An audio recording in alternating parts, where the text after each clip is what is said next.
Okay, negative gearing has been radioactive for a number of years. Bill Shorten tried this and blew himself up, if we remember, back in 2019. And here we are all over again. At a high level, what's the government proposing, Matt?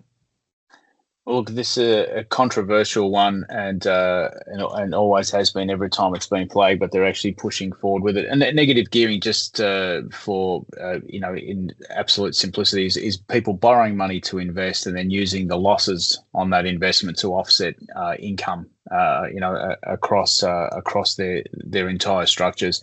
So, being able to offset income against salary and things like that. So it can be quite attractive and certainly has proven to be so.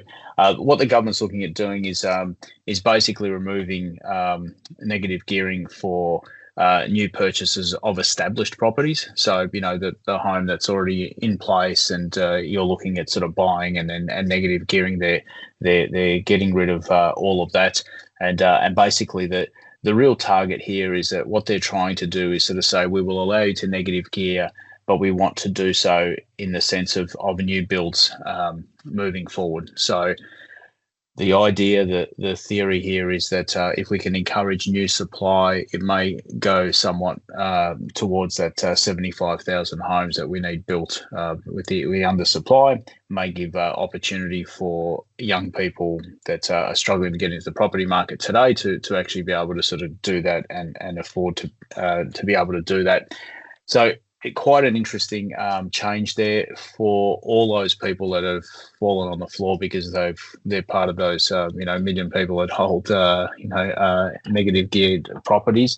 There is no change to existing properties that are being held, and if you had them pre-budget night and the like, it's all good. There's going to be no changes in the way things sort of go forward for you.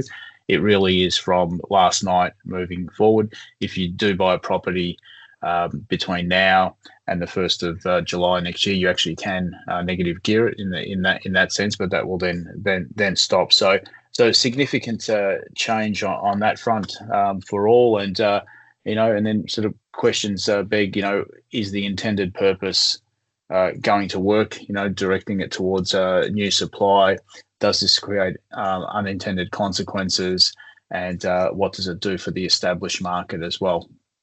Yeah, that's an interesting question that you asked there. I guess because you've got the established market and you've got the new build market, and we don't have enough tradespeople either, Mirko. So trying to manage these three things, and and I guess the other question there too, and just for my own mind's sake as well, this from a we're talking about increasing supply. Is that right?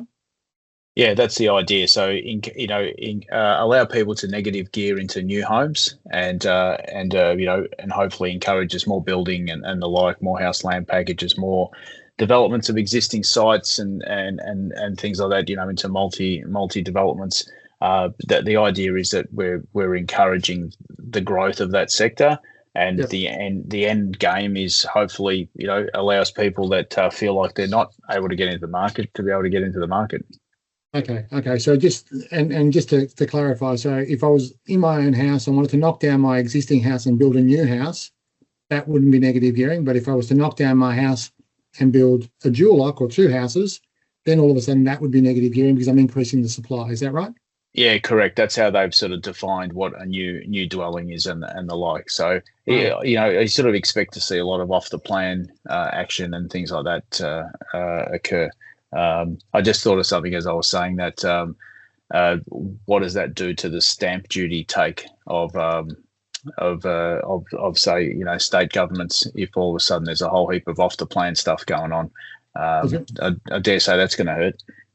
I was going to say it would too, because the stamp duty on a block of land is often lower than it is on a new house. That's for sure. From that perspective, so that's an interesting one.